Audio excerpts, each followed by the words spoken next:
Hello, everybody. Oh, right. Do I invite people? I might invite some people. Let's see who's around.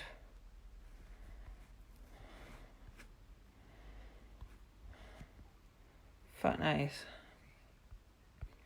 Everyone's probably having lunch, actually.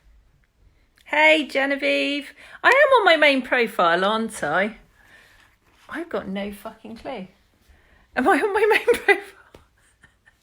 I'm like, I don't actually know. I realised I hit go live, and I'm going to go and look now on. I don't know where I am, apart from being at home, obviously. It's 7 a.m. For me, hang on a second, let me just fucking open my computer and I can... You think I am? I couldn't. Yeah, when you're the first, because basically the first two people to come up on my invite people thing were you and Ebony Nick, who were both in the incubator. So I thought, hang on a moment, am I on my main profile or am I in the incubator? Because I know I was planning on coming and seeing you guys in the incubator today as well. Fuck knows. It's gone to that point now. I'm like, I don't know what day it is. I don't know what time it is. I don't know what group I'm in. Am I on my main profile? Hey, Azad, I must be on my main profile because Azad isn't in the incubator. I'm like, what's going on? How you doing? What's going on? Where am I? What time is it? Fuck knows. Oh, funny. Hey, Sherry. Yeah. Don't mind me, I'm just trying to figure out where the fuck I am, basically. I was just like, am I on my main profile, which is where I was intending to be, or am I in one of the groups that I run? I'm like, who knows? I've been indoors all motherfucking weekend. How exciting. Yes, I've been indoors all weekend. It's sunny outside now. I was going for walks last week. I didn't want to walk at the weekend because it's been really super busy down. Like, it's always traditionally quite busy down on the seafront, and I was thinking this weekend would probably be no different apart from slightly quieter. And I thought, you know what, I don't want the whole 2 metre thing to be just like the world's biggest pain in the arse, so I avoided. It was funny enough. Last week I went and got on Friday. When was it? I went for a walk. And I kind of went down to far end Have Lagoon, and then I decided to walk up towards Portland Road, and I walked along Portland Road, and the wine merchants along there was open, so I popped in to get a bottle of wine, and they had a thing saying like only 3 customers at a time, make sure you observe the 2 metre rule. But it's a really funny shape. They didn't have any other customers in apart from me, but they were putting a delivery out, and it was like country dancing with them. It was just like, oh no, I'm going to go to the corner now whilst they're over there, and it was just like sort of dancing round each other so you didn't get close to each other. And I was just like, this is hilarious, because you kind of walk in and there's not even a metre before there's a shelf, and then it's got like one room and then there's a wall 6 feet, yes, 2 meters. Yeah, we're all metric and shit here now. We don't use imperial measurements anymore. Hey, Tracy. Yeah, so I did that. It was fun. Yes, I'm on the right page. This is brilliant. Woohoo! Fucking exciting. Yeah, it's kind of been interesting actually, because I've sort of my partner is rather insisting on putting bloody news on every 5 minutes, and I literally am just like, I don't actually want to watch the news because it's literally just the same thing over and over and over and over again. It's like, it's become basically Corona news, hasn't it? There's really nothing more to it. There's nothing else. It's like nothing else exists in the world at all apart from this fucking virus, the way the news is playing it, kind of thing. And I think, you know, once you've seen 5 minutes, you've seen all of the news programmes probably for the next 2 months, 3 months, however long it's going to be. So, yeah, he's kind of taken to only putting it on when I'm not in the room now. How are we all doing anyway? Have we had a wonderful weekend?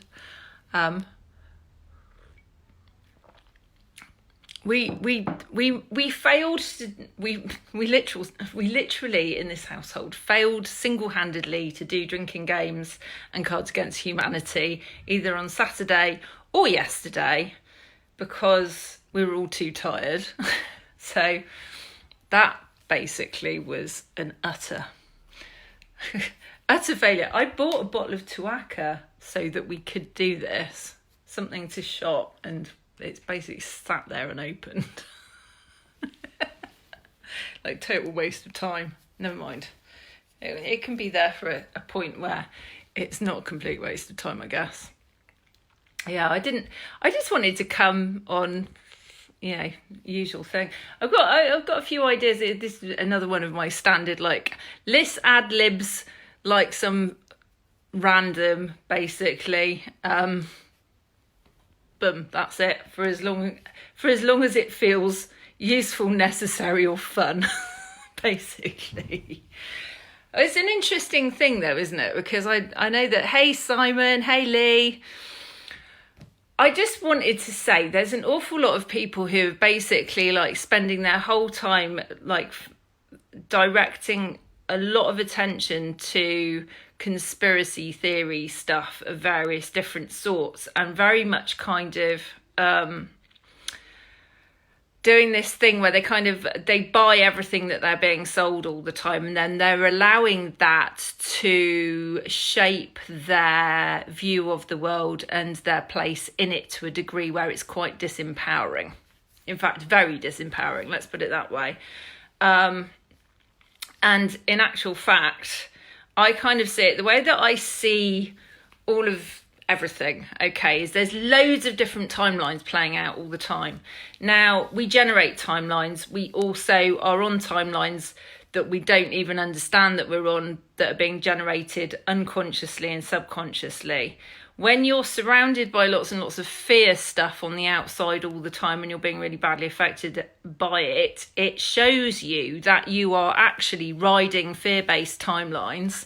And when you decide to buy into more fear-based timelines that are being presented to you, basically what you are doing is you are perpetuating those timelines. Okay, so you become part of the problem rather than the solution. Hey, Amona.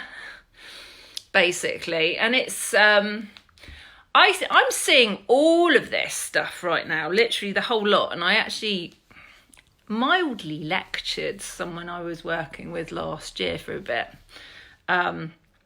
who was talking about David Icke stuff the other day, and turned around and said, for fuck's sake, why are you putting all of your stuff into what other people saying is going on, rather than being a conscious creator of your life, basically, and actually deciding to create higher timelines, jump onto higher timelines, ride higher timelines, and all the rest of it. We come back to this thing, quantum potentiality, which is something that is, effectively quite a big part of my work, basically.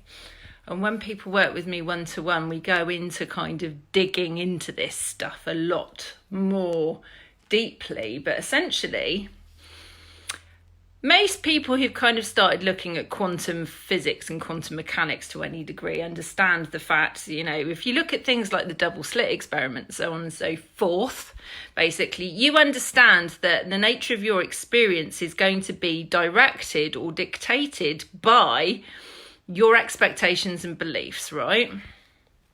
Okay, so the double slit experiment, basically the whole premise of this double slit experiment was basically people observing particles and understanding actually from these different people observing particles through these two different thingamybobs that that essentially, dependent on the expectations of the person who was taking part in the experiment, yes, they would observe particles becoming either remaining as particles or becoming waves and behaving in different ways. Okay. Now, there's a lot more to this. I would suggest you Google it. Basically, I'm not a physicist in the classical sense. I tend to refer to the work that I do with energy as being, I can remember having this conversation with someone when I was still in Spain, actually, when I was living in Palma in Mallorca, with Ivana. I went to the pub. Well, no, it was a tapas bar around the corner from where we were living. Well, I say round the corner, it was about a 10-minute walk from where we were living. And there was a whole bunch of people she'd been training with to work basically via an agency for Apple. And she was working from home and she was basically selling Apple products. Don't hold it against her. If you watch this at any point, you'll probably laugh about all of this. And the guy who was training her, I can remember he was a bit of a science nerd and she had like a little bit of a crush on him. Sharing all her secrets here. Basically, I ended up having a conversation with him and he was just like, what is it that you do? And I started telling him and he was just like, I basically said, effectively the way that you can look at this is it's what they used to call magic. And he was just like, I don't believe in magic, I believe in science. And I said, magic is just that science that hasn't been discovered yet, basically. I said, when people think of magic, they think of it as being like this kind of old school mystical forces, with no explanation. But in actual fact, when you really look at it and you actually start to understand a whole bunch of stuff, you understand that what used to be called magic is in actual fact an unexplained science, basically. And I think there's quite a few people that kind of cross the lines between the two nowadays. I know that Greg Braden's done a lot of work around this, Joe Dispenza, there's various other people basically who are kind of known in the popular fucking popular recognition. That's what I wanted to say. Basically, they're recognised by people as kind of bridging the gap or starting to bridge the gap. Now, with my work, I kind of delve into this stuff and essentially, like, I look at it from all sorts of different angles, and I keep being given. It's like my understandings drop in about various different things. So you can take a more mystical approach and look at it as being like, crystals and this, that and the other, and like the energy of this and blah blah blah. And then actually what happens is when I look at it from a more logical perspective, I see it as being like what I say on my profile is coding, basically.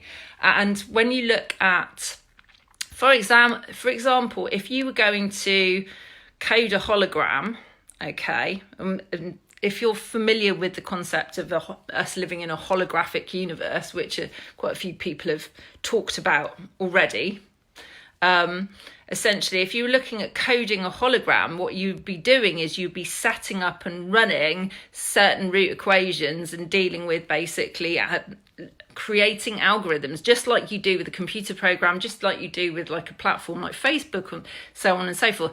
The work that I do, basically, what I actually do when I'm working with clients is I go into this and I have this special ability, you could say, to do this. It's the perspective lens that I use and the way I'm drawn to work with things. It's fairly kind of multi-dimensional in terms of the way that I describe things a lot of the time, depending on who I'm talking to. But the bottom line of it is, if you're going to put it into like hard black and white, very logical explanation, I'm literally working with mathematical coding. Now, mathematics is the base language of the universe. Now, I don't sit writing out algebra all day, but I understand that in actual fact, what I'm doing is working with energy in this way. And it's a little bit like in the Matrix when you see all of those rows of code coming in, like this, basically. I quite often get the impression when I'm working with energy that basically that's what's going on. But I've had this much more multidimensional understanding opening up more and more and more for me in terms of my process and the work that I'm doing of like what goes where, what does what, blah, blah, blah. Okay. Now, if you're looking at stuff from a quantum perspective, okay, there is not just one reality that we're all experiencing at any one time. Okay, we all have our own individual holograms and they all kind of interlock with each other.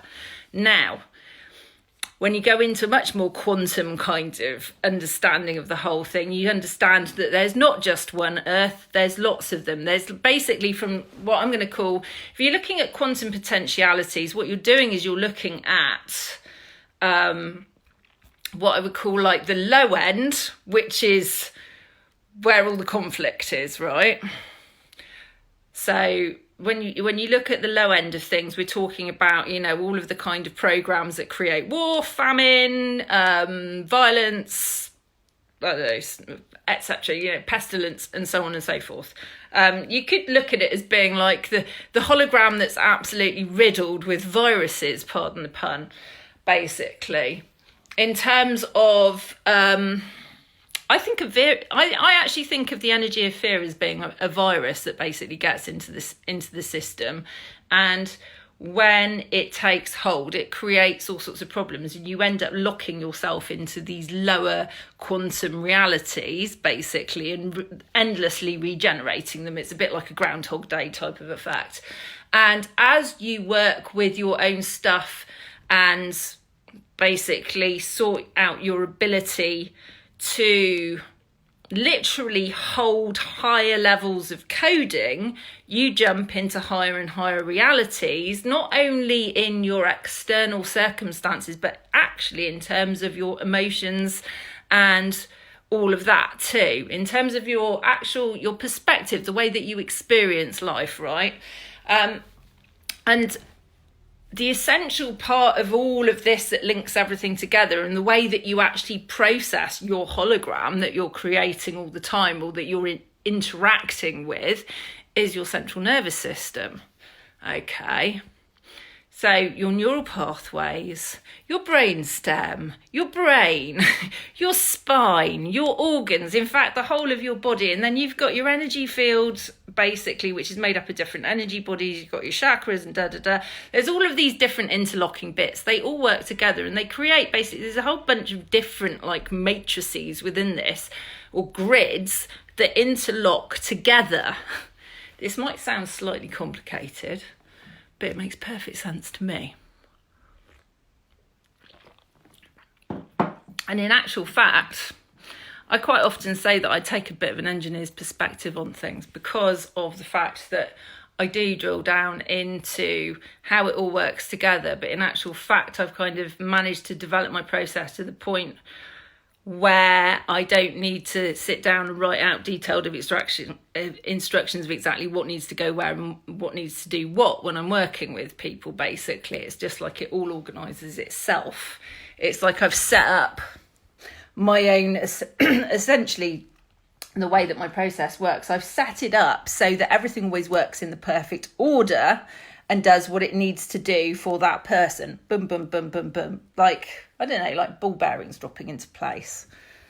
Genevieve, are you still here? Genevieve's done quite a bit of work with me. Genevieve, what would you say about this? I'm shove in your 2 pence worth about your experience of my work, basically.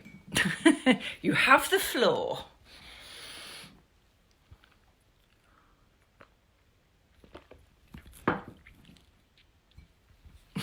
I love that silence. She's buggered off. It's amazing. I do like the enthusiasm there, but like, I don't know, you could, that's one of those, it's amazing kind of doesn't really describe that, like, okay. So how would you describe, it works on an individual level, that much it certainly does, you know, that's always been the aim of it, essentially. You know, there isn't a one size fits all for anybody, basically. And I've kind of figured out how to, yeah, if it often feels like a big shift. Yeah, it's It can be almost, actually, I know, because I use my own work on myself. There are sometimes there's certain things that are so big, when you shift them, it can feel almost a little bit discombobulating for a bit after it's happened, until you kind of like readjust. Wouldn't you agree? It's like, I actually, like, that was kind of an interesting thing. I did a big fucking quantum jump when I was asleep this morning. I prepped beforehand.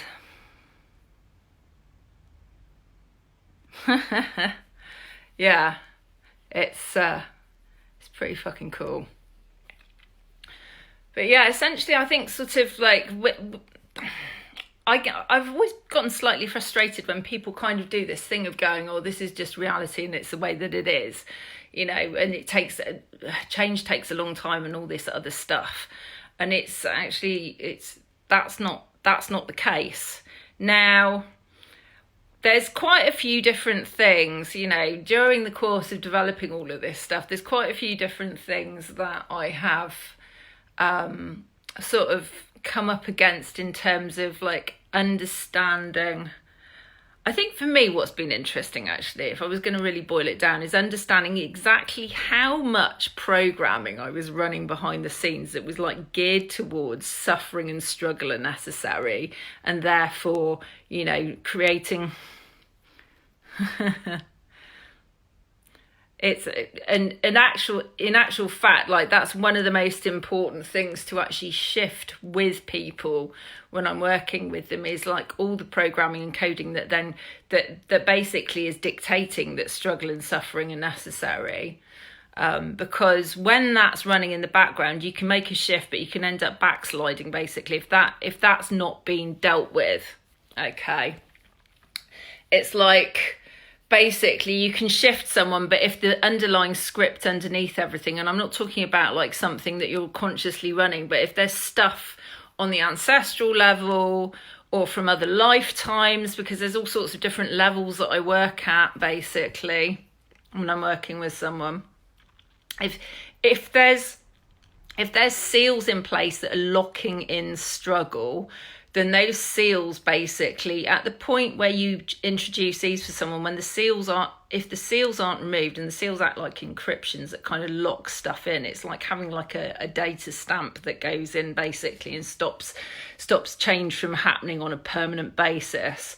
Okay, so one of the things I do is I take seals out of people when I see them coming up.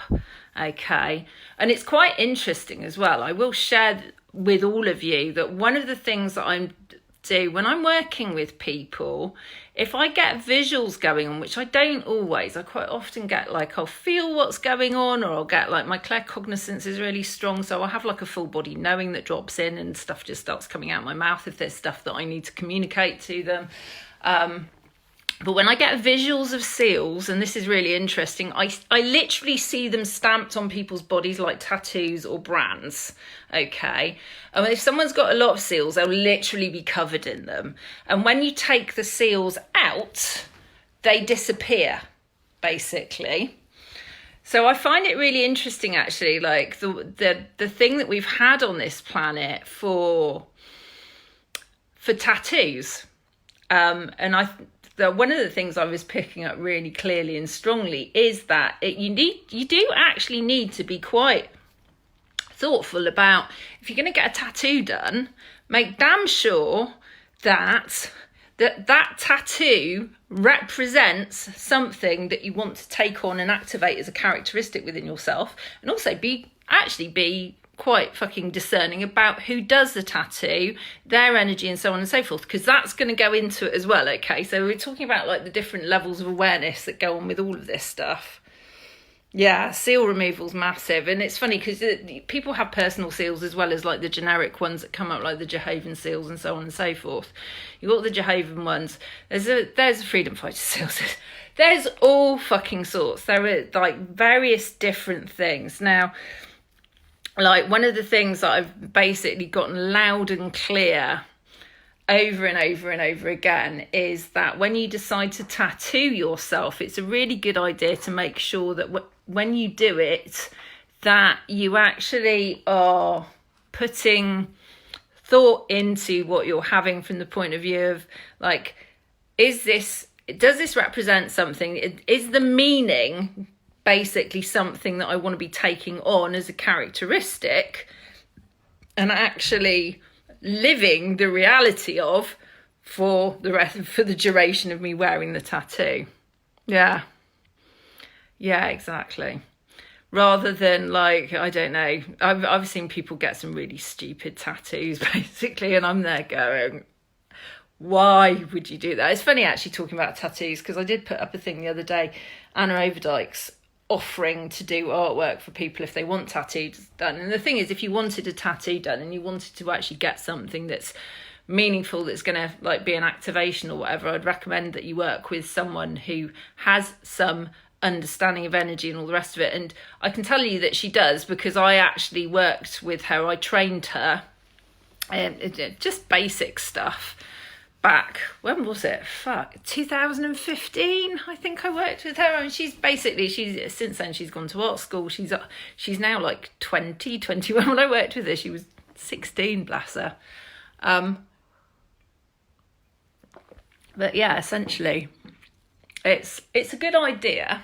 It's a very good idea to actually just, if you're gonna make permanent marks on your body, make damn sure that they are, I hate using the word aligned because it's so vague sounding, that they're actually completely aligned, not only with who you are, but actually with who you want to experience yourself being in the future.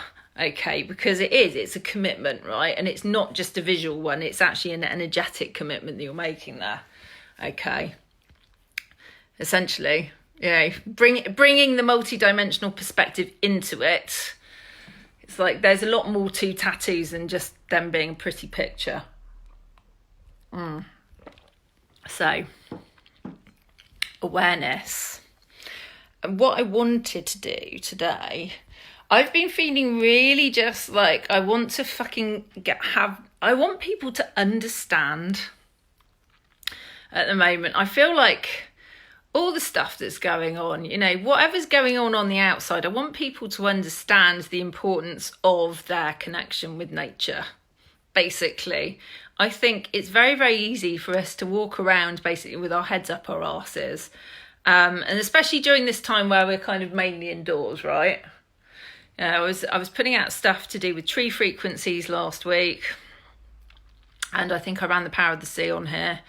And today what I want to do, ladies and gentlemen, okay, so I know a lot of people who are like poo-poo about crystals and stuff. They're like, oh, I don't understand, I don't feel it, and da-da-da. It's because actually if you hold a crystal, like if you're not naturally sensitive to the energy of crystals, you're not going to feel the energy, okay? But the simple fact of the matter is, if you want to work with crystals, you don't actually need them physically. Like the whole act of mining crystals and exploiting kids to do it is highly unnecessary. In actual fact, you can work directly with the frequencies. And I actually ran a course about 2 years ago. Was it 2 years ago? Might have been 3 years ago, actually. Yeah, I think it was 3 years ago with my Unlimited University people when I was running that, called How to Be a Crystal. Okay. And yeah, so we went into all of that. It's, for people who insist on going out and buying loads of crystals and spending loads of money on these chunks of crystal from wherever, they quite often don't know how they've been mined, basically. They don't know like what the circumstances are of how they came to be like on sale, where they been. Was it African orphans basically being sent down a mine and being paid 2p a day to dig these rocks up that they could then spend that they could then spend all this money on at the end point, basically. It's one of these things that really bugs me, actually. Like one of the many, many, many things that bugs me about this world that we live on at the moment is the absolute, complete and utter ignorance of the way that a lot of the things that we take for granted come into being. For example, really annoyingly, iPhones. I have an iPhone. My last iPhone, my 6S, basically, I had every intention that I was just going to keep it for as long as I could, and I would replace the battery when it needed replacing. Now, I was on a contract where I had basically a renewal option. I wasn't using the renewal option, but then I did some work with a client at the back end of 2018.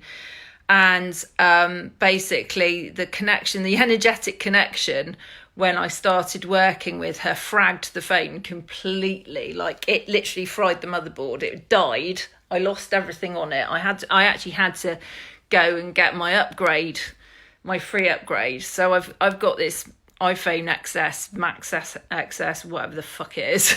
Basically, the one that's got a biggish screen, basically, because my iPad died a while ago too, and I was just like, you know what, I do most of my work from my phone, so I want something that's got a big enough screen.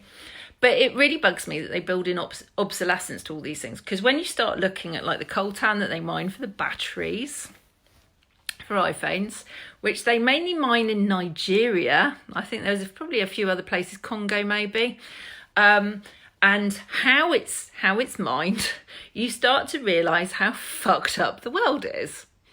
So, yeah, the coltan mining, they send like 6-year-old African kids to mine this incredibly radioactive substance so that we can have phones.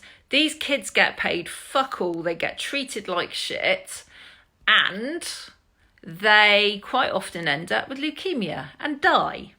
So that, you know, your lovely fancy schmancy technology that you think nothing about, like getting an upgrade on every 2 minutes because, hey bitch, I'm so bad and all that shit. You know, it's when people fucking is like, oh yes, upgrades all the time. It's just like, have you ever stopped to think about like what the fuck goes into this thing that you're taking for granted, and you think you should just have the upgrade just because? Do you know what I mean? It's like, there's a whole load of stuff that goes on this planet that we are very conveniently very ignorant of, that were we to be in the circumstances of being the parents of these kids that are sent down the mines, we'd be looking at things in a different way. We wouldn't be looking at it as like, I deserve a fucking new iPhone just because I'm so special. It'd be like, do I actually really need to put more money into a corporation that is, as per, like all of these things, raping and pillaging people, planet, all the rest of it, so that we can have our fucking devices? Do you see what I'm saying? Anyhow, that was a bit of a side swerve. You know, this is one of these things that I kind of like. I think, you know, at the end of the day, I don't blame people for not knowing about this stuff, but I do think it's quite a good idea to inform yourself and educate yourself about what goes into the food you eat, the clothes that you wear, the devices and whatever that you use. And quite often, like at the moment, we don't have a huge amount of alternatives that are actually ethical presented to us. But why can't we actually encourage innovation to the point where we come up with more sustainable, more ethical solutions to the, you know, to the things that we need? Does this make sense? I think a lot of my work really is geared at this. And like I've always said, essentially that, you know, I'm not just here to do energy work. I'm here to assist people who want to innovate actual better solutions for humanity, to actually connect with their juice properly so that they can bring these innovations to the fore, rather than just kind of going, oh, I couldn't possibly do that, or, you know, I'd like to do something but I don't even know where to start. Do you see what I'm saying? It's about, because obviously we've got people like Elon Musk who kind of, it's funny actually with him, because the way I look at what he does, I think he's brilliant. You know, he thinks outside the box. Understatement. You know, he's an entrepreneur, he's an innovator. It will be entrepreneurs basically that design and produce the solutions that we're looking for to actually make life on this planet better for all. eventually, you know, particularly at the point where entrepreneurs, I was going to say innovators, entrepreneurs basically start putting sustainability at the top of their fucking list of like their priorities and their values for what they're creating. Hey, Kitty. Essentially, if you're putting sustainability and ethics and when you talk about sustainability, we're talking about stuff that works in harmony with the planet rather than being damaging to the planet and the people and so on and so forth, right? It's not rocket science, any of this stuff. So basically, with the whole new wave business thing, because I do say kind of like one of my major interests is actually working with people who are interested in starting new wave businesses and actually innovating solutions to some of the pressing problems that we face as a species, not only as a species, but as custodians of this planet, which I think people are starting to wake up to the fact that we haven't treated her very well, right? Particularly with this whole fucking coronavirus thing, I think it's become sort of fairly obvious to a lot of people that there's an awful lot of shit that we could dealing with, basically, and not sticking our heads in the sand about it. But essentially, in order to, and it's quite funny actually, I'm going to borrow from Catherine Lee, a friend of mine on here, who does work that's similar to mine, but not the same. She works with the central nervous system and with she talks about working with the chakras and stuff as well. I take a slightly different approach to her. I address the nervous system, the DNA, the RNA, cellular memory, basically the chakras, the energy bodies, the Akashic records, like right the way across the whole fucking thing, the whole 9 yards. The blueprints as well. The works, basically. As she said, you know, you can't come up with higher level solutions and higher level thinking when your energy is blocked and you're carrying a load of trauma around, which most people on this planet are, basically. In order to actually allow the energy flow and the higher ideas to flow and actually have like this unfettered flow of inspiration, it's necessary to take out all the things that are blocking it. Now, one thing that I've noticed, like all the people that work with me, like individually and collectively, do report back to me, is the fact that as they work with me, either through group programs or with my digital stuff or one-to-one, basically, is that the inspiration starts to flow and they start to like tap into what they're actually here. I'm going to say what they're here to do, but I always think of it, you know, when people talk about purpose, I don't think of it in the same way as other people. I think of purpose as being basically the core qualities that you're here to express whilst you're here. And in actual fact, it's totally your fucking choice how you express these things. So some people will be like, am I supposed, like, is it my purpose to be an accountant or is it my purpose to be a bank manager? Or, you know, as a really crap example. I think of it as being like your purpose, like, so one of my purposes is joy. Okay, that's part of it. So basically, the biggest part of my purpose for me is to express my joy fully and in the ways that I see fit. Now, when I'm expressing it properly, basically, people connect in with that and they get fired up by it, you know. And you can say, like, when I go into like my highest states of expression and actually like really tapping into what I call my own genius zone, which relates a lot to the way that I produce energy work, but there's a whole load more to it than that. You know, I don't just express my purpose, genius and all of that through working with energy. It's one of the ways that I love to do it, but you know, there's so many different ways that you can do this stuff. But the bottom line is that essentially your purpose is to the biggest part of your fucking purpose, if you're going to look at it really honestly, is to understand that it's all about fully embodying and expressing your core without limitation in whatever way excites you and enriches your life and the lives of those around you. Okay, and that can change, basically. So it's not like you're going to go, right, okay, it's not like my purpose is to invent, I don't know, some new form of radio and that's all I'm going to do for the rest of my life, right? It's not about that. It's about understanding that your core, which is made up of frequencies, desires, and core, you could call them genius powers or superpowers that are unique to you in that particular combination, basically gets to be fully embodied and expressed. And the bottom line of my work is that's what I do with the people that I work with.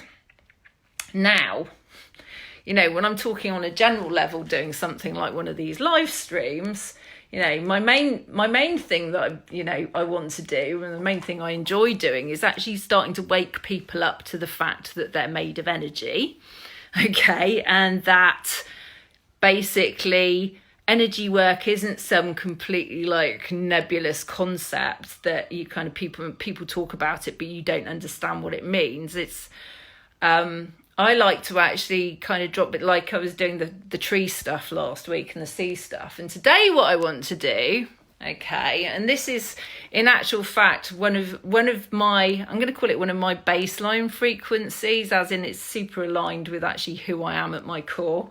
I want to run the frequency of citrine for all of you, so you get to feel it, because a lot of the time when people pick up a citrine, they'll be like, oh yeah, it's a lump of yellow rock, right? It's a quartz, it's yellow. Apparently it's supposed to bring you money, or when you put it in the left-hand corner of the back of your house or whatever. I mean, like, there's feng shui books that talk about best place to put citrine in your house. I don't really do any of that shit. The key is that when you work with the crystals properly, or when you work with the crystal frequencies, basically, so we're going to run that now for everyone. For those of you who want it, basically just say yes and accept it, and feel how that feels as it's running through you, okay? And citrine's awesome, actually, because what it does is it makes you feel happy. It's a good, quick energy cleanser, okay? And it also grounds you. So it's joyful, but it's grounding. So it helps to ground you into the earth. Okay. And it's apparently aligned with money, abundance, blah, blah, blah. But, the bottom line of all of this stuff is understanding that it's got a whole bunch of different things that it can do.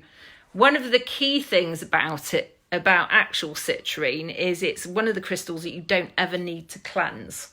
Okay, so the people that do things like bury their stuff in the gardens, leave it out under the full moon and all that kind of stuff, you don't need to bother doing any of that, putting in salt, running it under taps or whatever.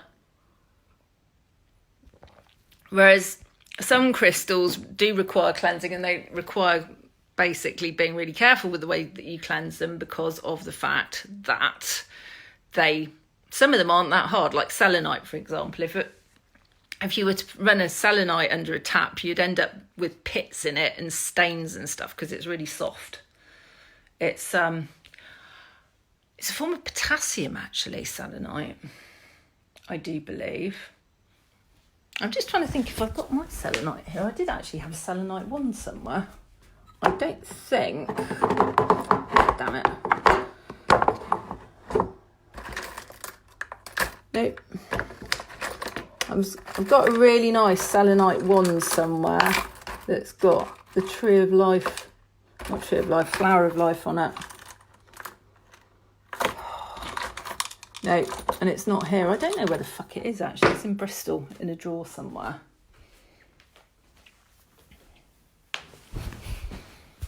So yeah, that was selenite. For all those of you watching now, everyone who's going to watch this later on at some point as well. But yeah, it's important to understand, you don't need to go out and buy crystals to work with them. Just like as I was saying to ex-client who I'm friends with, the other day. She was talking about the fact that basically she's completely locked in, can't go to the beach, and I was just like, she's like, they're keeping us away from nature, and I was just like, it's actually a complete illusion that you're divisible from nature. You're not, you're part of nature. It doesn't matter, you could be locked in a concrete box and that you can't be separated from nature. It just requires actually understanding how to connect with the trees and so on and so forth.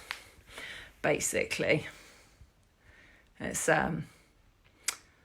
you don't need to put your feet on the ground in order to ground. It's quite tempting to fall into this disempowered thing of thinking I've been locked indoors and I can't go anywhere and I can't connect with nature and therefore I'm going to wilt away like some kind of like flower in a dark cupboard. But in actual fact, you're just buying into the illusion that you don't have any power or freedom when you decide to go down that route with your thinking, basically. It's all a choice.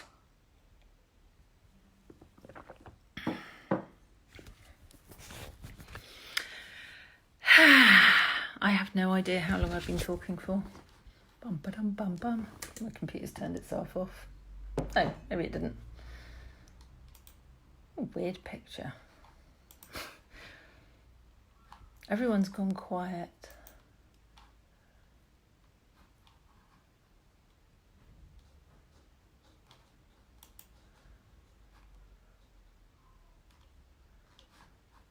Oh my God, right, okay, I need to, that's yesterday's. I love that. I was just noticing that the fact that Frank basically telling me that he likes my straight up style. I do my best, blunt as fuck, basically. I've always been this way. My natural state of being is blunt as fuck.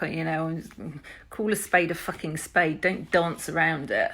If you see me dancing around it, you can tell I'm off kilter, basically, most of the time. And like, if I'm mincing my words, then it means that I'm processing some self-doubt shit or whatever because I'm integrating. True and authentic Liz is like, blah. Everything just blats out of my mouth. And rather interestingly, I found when I was younger, when I was a kid, and I'm sure that there's many of you who've experienced similar, actually, depending on kind of what your relationship was like with your parents in general. But I feel like the family that I was born into, my mum spent an awful lot of time trying to make me into the quiet, good, well-behaved little girl who spoke when she was spoken to and didn't say anything the rest of the time. And she succeeded in battering me into that for a while. I've come out the other side of that shit now. This is like, nowadays I'm kind of a lot more like I was when I was about 2.5, where I used to basically chase butterflies around the garden and pretend to do karate between my dad's legs, because my dad's really fucking tall, right? And I was obviously not very tall. And I'd be like, hiya, like copying him. He was a black belt in the garden. And I don't know what happened. Like, there was some stuff that happened that I kind of, by the time I was like 5, I wouldn't say boo to a fucking goose. And I was really quiet for quite a large part of my time at school as well. And it was almost like, it's interesting actually. I kind of feel like in some ways it was almost like I allowed the light inside me to be squashed really massively. And it's really kind of come back out more and more and more over the past few years because of the work that I've done, basically. Starting actually, interestingly enough, with when I was a cam girl, because you can't really get away with camming for a living and be like a shy, retiring wallflower. I feel like I sort of, when I decided to do that after I quit the wine trade, I feel like I set myself the challenge to basically just break down all of the barriers that I'd created. And it worked. Let's put it that way. And then obviously I quit camming at the point where I got bored with it and realised that there was something more that I wanted to do with my life, and I started working with energy, feeling the call to that, fell down my spiritual rabbit hole, all of the usual fucking shit that, this is kind of the same story. Anyone who's ever had a quote unquote spiritual awakening kind of has pretty much the same thing, where what happens is you start waking up to a whole load of stuff that you haven't really looked at before. Then you start falling down all the conspiracy rabbit holes and kind of spend your time veering between going, I must think positive, and then going, I'm really scared. And then you kind of get into the meat and bones of like doing the actual fucking work properly, and then you realise what a total crock of horse shit all the conspiracy stuff is, because actually, we come back to this thing of like, are you going to choose basically empowering yourself or disempowerment, and believing that, we're all doomed and blah, blah, blah, all of this other stuff.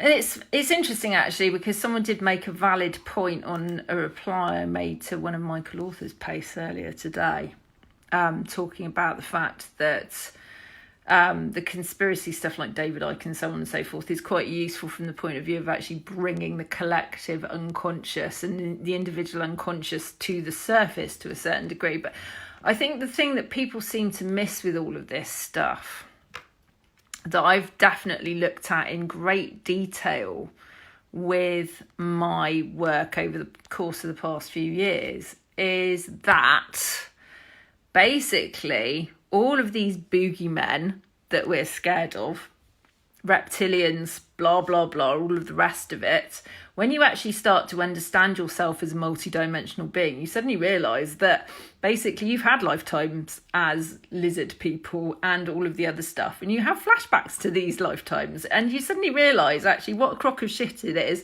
when you spend your whole time being scared of all of this stuff and feeling like it's the them and us thing, because you are them and you are us at the same time. So what the fuck is the point of demonising essentially what is part of you?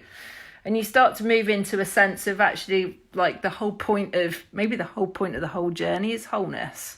Okay. And actually not just talking about wholeness, not just paying lip service to it, but really fully embodying your understanding of yourself as a whole being that is both masculine, feminine, dark, light, the whole fucking 9 yards, multidimensional, and so on and so forth. That's my 2 cents worth anyway.